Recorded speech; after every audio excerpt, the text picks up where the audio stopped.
Irmãos, graça e paz. Eu quero falar sobre um texto na Bíblia, sobre um personagem bíblico que, infelizmente, teve um fim muito trágico e serve de alerta para cada um de nós para ficarmos atentos. É esse personagem aqui chamado Shimshon. Aqui está a transliteração, Shimshon. Significa o pequeno sol ou Sansão, o juiz da Bíblia. A Bíblia fala em Juízes, capítulo 2, versículo 11, capítulo 3, versículo 7 e versículo 12, capítulo 4, versículo 1, capítulo 6, 1, capítulo 10, 6 e 13, 1. A mesma expressão, e o povo voltou a fazer o que era mal diante do Senhor. Essa palavra mal na língua hebraica chama-se Ra. É a mesma palavra que é dada ao faraó na época de Moisés, quando eles diziam o faraó é Ra. E para os egípcios essa palavra Ra significa o Deus Sol, mas no contexto hebraico a palavra Ra significa mal.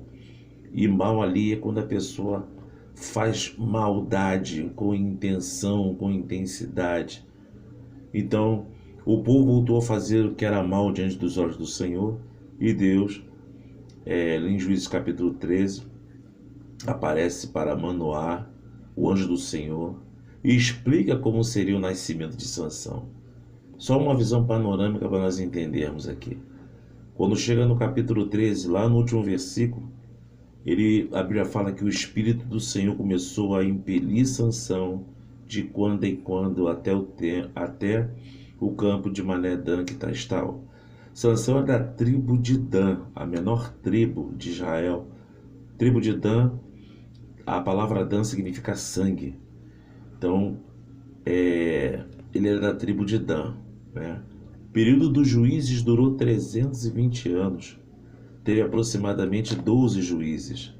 Otoniel, vou citar aqui, Otoniel, Eude, Sangar, Débora, Gideão, Tolá, Jefter, Isban, Ablon, Sansão, Eli e Samuel.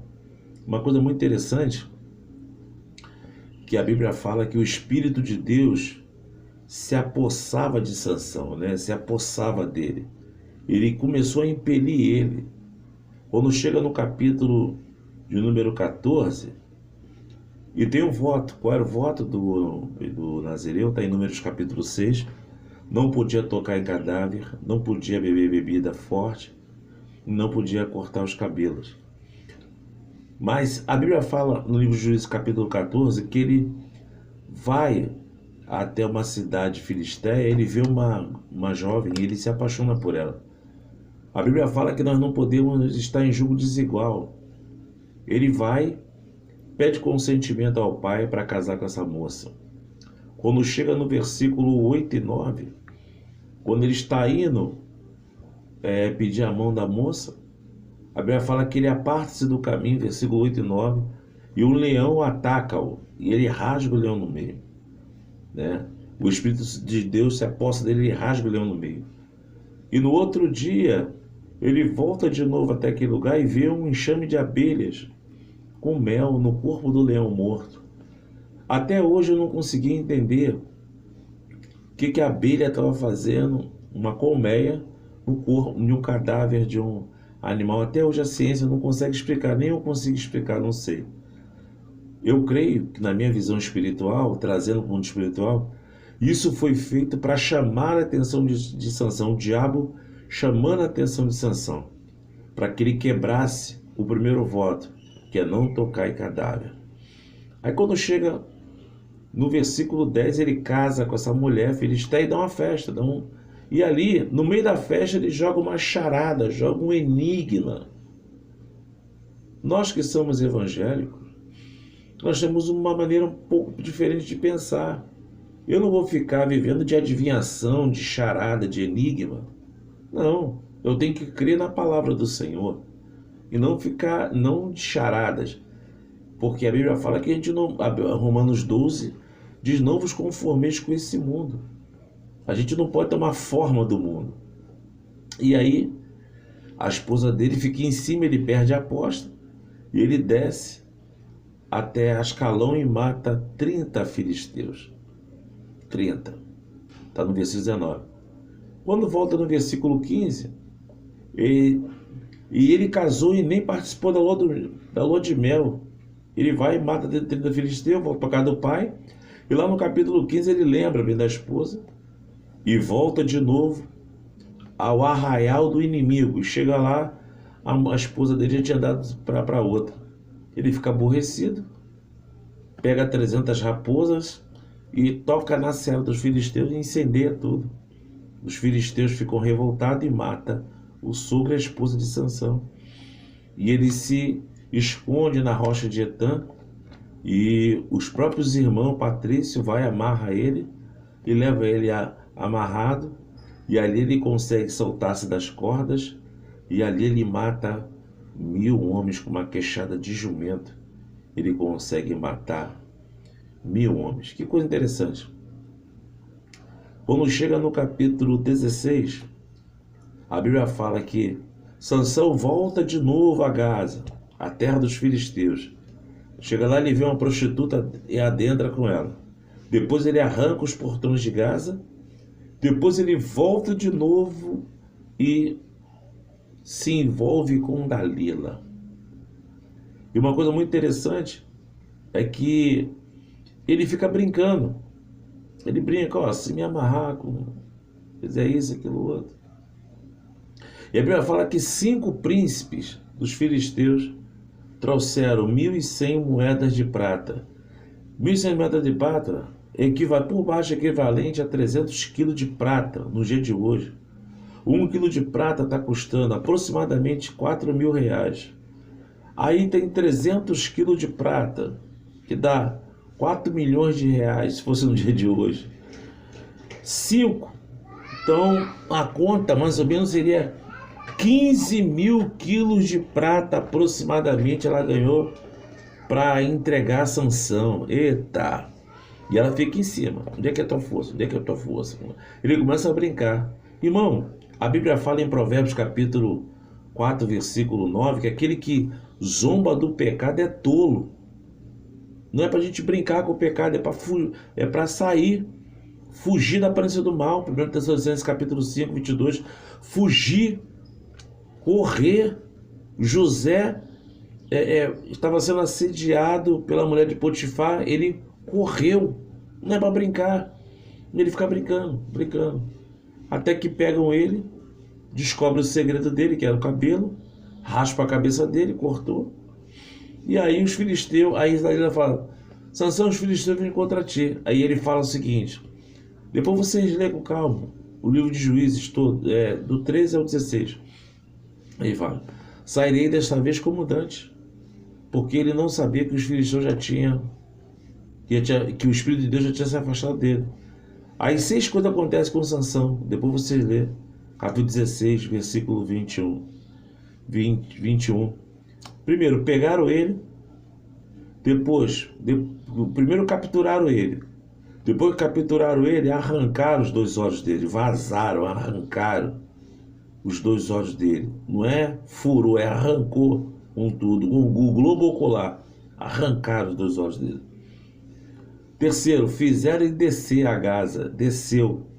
Quarto, ele ficou amarrado com 2 cadeias de bronze. E quinto, ficou dando volta em círculo, moendo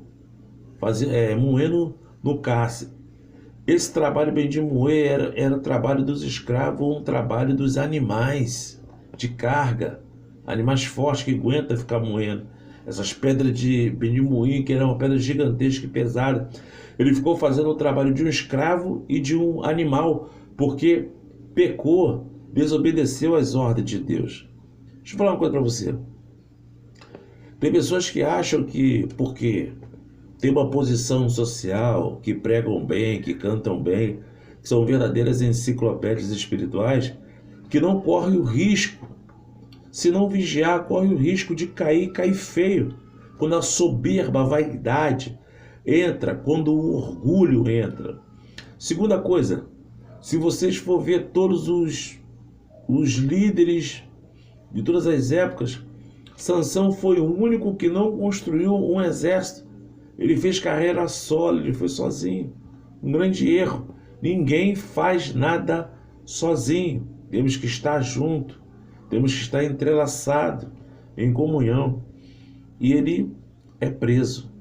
E ali, mais que me chamou a minha atenção, mesmo depois de tudo que ele fez, ele pede perdão a Deus, e Deus restaura a sua força, e ele mata mais de 3.000 homens. E a Bíblia fala que ele mata mais na sua morte do que na sua vida. Uma coisa muito interessante. E as lições que eu tiro da vida de Sansão é o seguinte: Sansão caiu nas mãos dos filisteus porque não entrou em si. A segunda, Sansão venceu um leão, mas não conseguiu vencer os seus desejos carnais. Terceira, Sansão foi atraído pelos olhos, e pelos olhos ele ficou cego.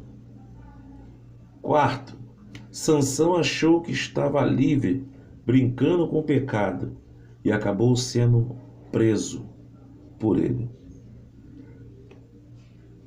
Sexto, Sansão carregou os portões de Gaza até o cume do Monte Hebron, mas foi esmagado pelos pecados de Gaza. Então, o que eu quero dizer com isso é o seguinte: que nós temos que estar atento, vigilante, porque não existe homem forte, não existe super crente. Todos nós estamos fadados ao fracasso se não vigiarmos, se não estarmos atentos. E uma coisa muito interessante que me chama na vida de Sansão é que ele teve a humildade de se arrepender, pedir perdão a Deus, e Deus, mesmo ele morrendo, mas Deus restaurou a sua força. Tem pessoas que estão caídos, fracassados, estão no pecado, estão, desculpa a expressão, fazendo coisas horrendas na mão de Satanás. Crentes, homens que pregavam a palavra, que foram homens de Deus, que ministravam, que eram verdadeiros atalaias na mão de Deus, mas acabaram caindo por pecado ou por outro, não sei, e não se arrepende dos seus erros, e ainda quer culpar os outros. Isso é falta de humildade, isso é falta de reconhecimento. Se você errou, pecou, peça perdão a Deus, que Ele está com os ouvidos atentos para ouvir as nossas orações, mas tem que haver humildade para reconhecer os seus erros e voltar-se para Deus. Amém? Então, que Deus possa abençoar. Ninguém está livre disso. Ninguém está isento de pecar. Mas se nós pecarmos, como diz em 1 João capítulo 2, temos um advogado, Jesus Cristo, que está pronto para nos perdoar e nos colocar de pé. Amém? Que Deus em Cristo te abençoe. Fique com essa palavra. Reflita bem sobre essa palavra em nome de Jesus. Amém. Glória a Deus.